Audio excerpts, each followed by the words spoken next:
নমস্কার বন্ধুরা, মিনুর রান্নাঘরে আপনাদের স্বাগত। চলে এলাম নতুন একটা রেসিপি নিয়ে। আজকের আমি সব রকম সবজি মিশিয়ে একটা লাবড়া তৈরি করে আপনাদের দেখাবো, যেটা ভোগের খিচুড়ির সঙ্গে খাওয়া যেতে পারে। তাহলে চলুন শুরু করি। একদম প্রথমে আমি এখানে কিছুটা পেঁপে আর আলু একদম হালকা একটু ভাপ দিয়ে সিদ্ধ করে নিয়েছি। একদম অল্প সিদ্ধ করেছি, এই যে। আর এখানে একটা থালার মধ্যে এই যে কুমড়ো, আলু, বেগুন, পটল, ঝিঙে সমস্ত কিছু নিয়ে নিয়েছি। সঙ্গে আছে ধনেপাতা, আর নিয়ে নিয়েছি ফোড়নের জন্য যে তেজপাতা, আর নিয়েছি শুকনো লঙ্কা, আর 5 রকমের ফোড়ন আমি মিশিয়ে নিয়েছি। এখানে কালো জিরে, মেথি, রাঁধুনি, মৌরি আর জিরে, এই সব কিছু দিয়ে আজকে রান্না করব পাঁচমিশালি একটা সবজি। তাহলে চলুন শুরু করি। পাঁচমিশালি লাবড়া তৈরি করার জন্য আমি একটা কড়াই বসিয়ে দিয়েছি। একদম প্রথমে আমি এর মধ্যে 2 চামচ মতো ঘি দিয়ে দিলাম। পুরোটাই ঘিয়ে করলে হতো, কিন্তু আমি এবার দিয়ে দিচ্ছি কিছুটা সর্ষের সাদা তেল।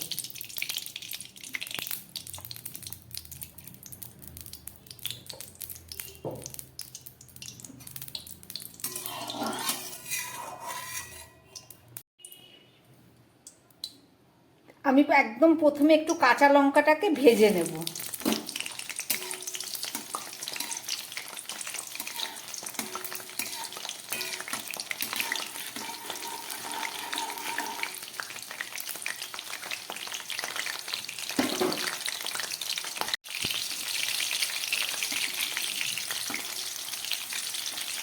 কাঁচা লঙ্কাটা হালকা ভাজা হয়ে গেছে, আমি তুলে নিচ্ছি।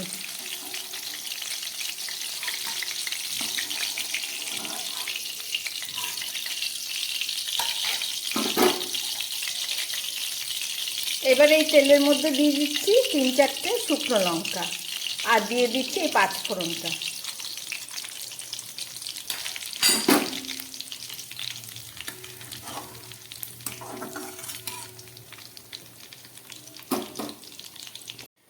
ফোড়নটা আমার ভাজা হয়ে গেছে। এবার দিয়ে দিচ্ছি তেজপাতা। এই 3টে মতো তেজপাতা দিয়ে দিলাম। এবারে এর মধ্যে দিয়ে দিচ্ছি আমি এই সবজি। একদম প্রথমে ঝিঙে দিয়ে দিলাম, তারপরে দিয়ে দিচ্ছি পটল, এবারে দিয়ে দিচ্ছি কুমড়ো আর বেগুন।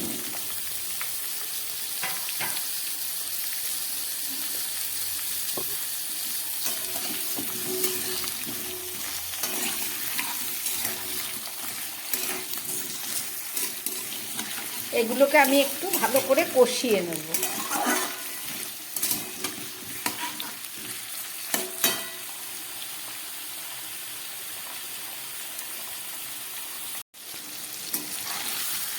কুমড়ো, পটল, ঝিঙে, বেগুন আমার ভাজা হয়ে গেছে। এবারে এর মধ্যে আমি দিয়ে দেবো এই পেঁপে আর আলুটা।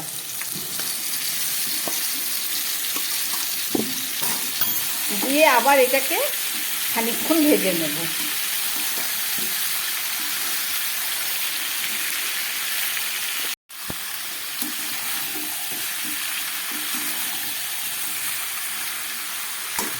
সমস্ত সবজিগুলো অনেকটাই ভাজা হয়ে গেছে। এবার আমি এর মধ্যে দিয়ে দিচ্ছি 1 চামচ সন্দক লবণ,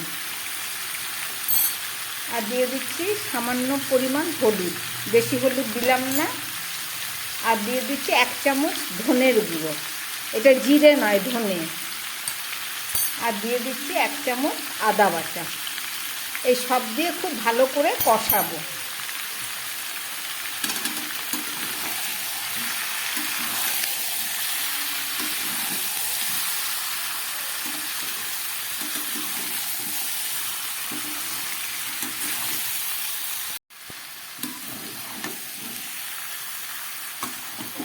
সমস্ত মশলা দিয়ে আমি খুব ভালো করে একটু ভেজে নিলাম। এবারে দিয়ে দিচ্ছি আমি খুব সামান্য একটু লঙ্কার গুঁড়ো। বেশি ঝাল আবার কাঁচা লঙ্কা দেবো। আর দিয়ে দিলাম একটু কাশ্মীরি লঙ্কার গুঁড়ো, একটু কালারটা ভালো আসবে সেই কারণে।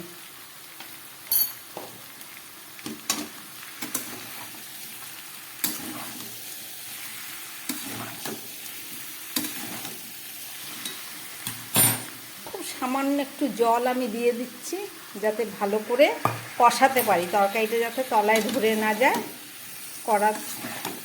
কড়ার তলায় ধরে গেলে আবার নাড়া যাবে না। এদিকে আর একটা পাত্রের মধ্যে আমি 1.5 লিটার দুধ গরম করে নিয়ে তার মধ্যে 100 গ্রাম মতো চাল দিয়ে নিয়েছি। চালটা ফুটে উঠেছে, এটা দিয়ে একটা পায়েস তৈরি করব। দুধটাকে জাল দিয়ে আমি 1 লিটার করে নিয়েছি, 1.5 লিটারকে, তারপরে চাল দিয়েছি। এই সবে চালটা দেয়া হলো, এখনো সিদ্ধ হয়নি। এবার গ্যাসটাকে একদম কম করে এটাকে ফুটিয়ে ফুটিয়ে ক্ষীরের মতো তৈরি করব। পায়েসটা হোক, চলুন তরকারিটা দেখি।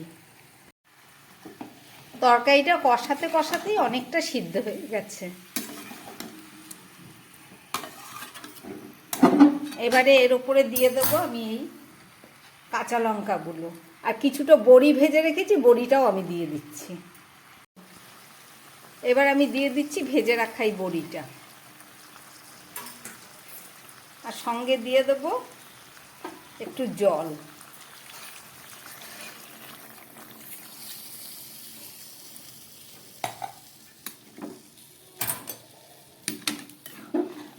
আমি একটু জিরে ভেজে রেখেছি, সেটা একদম সব শেষে দেব। আগে ধনে, হলুদ, লঙ্কা, নুন সব কিছু দিয়ে আদা বাটা দিয়ে ভালো করে কষিয়ে নিয়েছি, শুধু জিরেটা দেয়া হয়নি। একদম শেষে আমি জিরেটা দেব। এখন তরকারিটা ফুটে উঠলে ভালো করে ঢেকে 5-7 মিনিট মতো রান্না করব।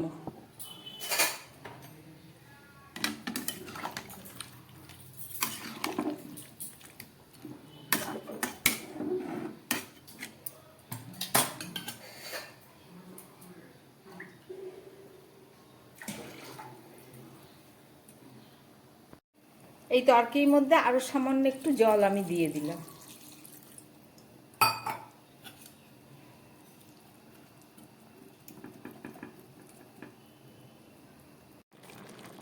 তরকারিটা ফুটে উঠেছে, আমি ধনেপাতা দিয়ে দিলাম একটু। এবার আমি এটাকে একটু ঢেকে দেব 4-5 মিনিটের জন্য। তারপরে একটু গ্যাসটাকে একদম কমে দেয়া ছিল, এবার গ্যাসটাকে আমি মিডিয়ামে করে দিলাম, যাতে একটু তাড়াতাড়ি হয়।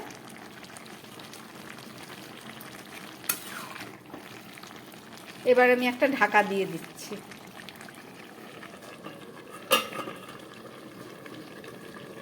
5-6 মিনিট পরে ফেরত এসে আবার দেখাচ্ছি। পায়েসটা আমার একদম ঘন হয়ে চালগুলো সিদ্ধ হয়ে গেছে। এবারে আমি দিয়ে দিচ্ছি এর মধ্যে যতটা চাল ততটাই চিনি দিলাম।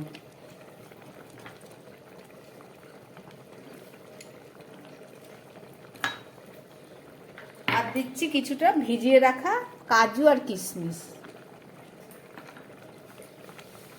আর সঙ্গে দিয়ে দিচ্ছি কিছুটা থেতো করা এলাচ, যাতে সুন্দর একটা গন্ধ আসে।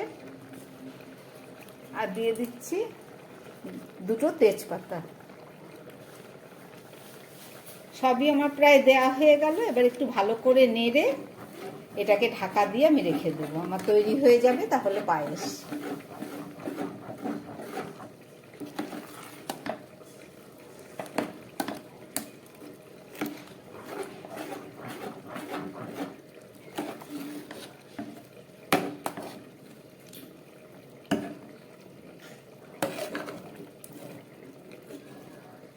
দুধগুলো ঘন হয়ে সাইডে সাইডে একদম জমে গেছে।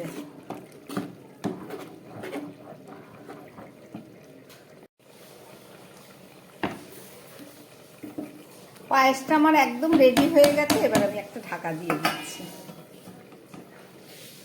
5-6 মিনিট পরে ফেরত আসলাম। এবার ঢাকাটা খুলবো, দেখি সবজিগুলো কতটা সিদ্ধ হয়েছে।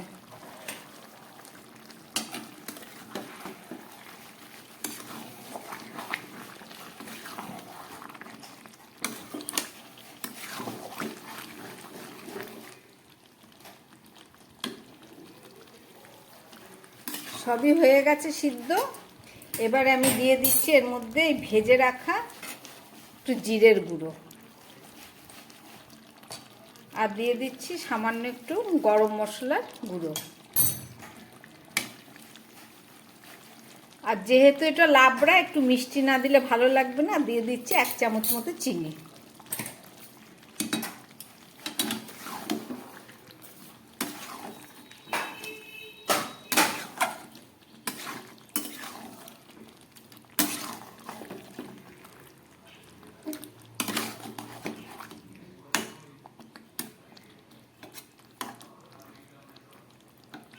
আলুগুলোকে একটু ভেঙে দিয়ে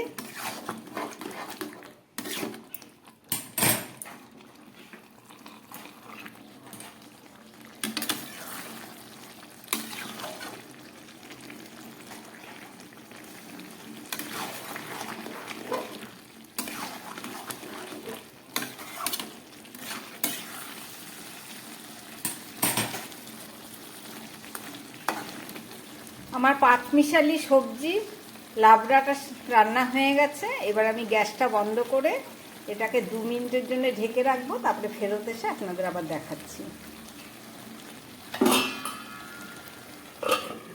এবার গ্যাসটাকে বন্ধ করে দিলাম।